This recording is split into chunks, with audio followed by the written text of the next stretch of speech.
講故事時間又到啦。今日我要講嘅故事係黑黐。秋天到，涼風輕輕吹，吹到呢大樹公公有啲想打乞嗤啊！啾！哎呀，毛毛蟲俾大樹公公嘅乞嗤吹到跌咗落地下，又有陣涼風吹過，毛毛蟲有啲想打乞嗤啊！啾！哎呀，毛毛蟲嘅乞嗤吹到啲樹葉跌咗落小松鼠個鼻上面，又有陣涼風吹過，今次小松鼠都想打乞嗤啊！啾！哎呀，小松鼠嘅乞嗤搞到啲松果打咗落小河馬嘅頭上面，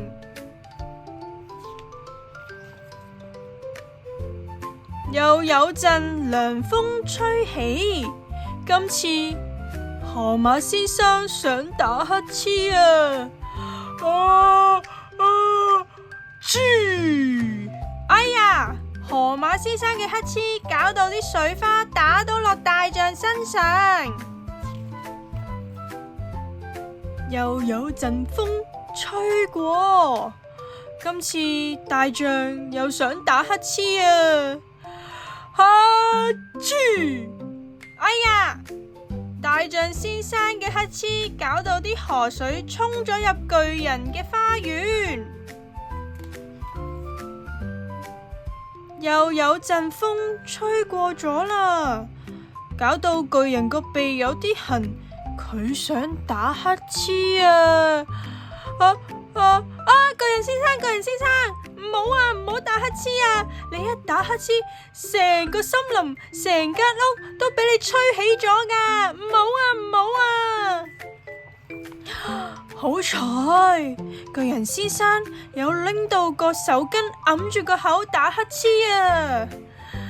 巨人先生就話啦：你哋點解咁驚我打乞嗤嘅？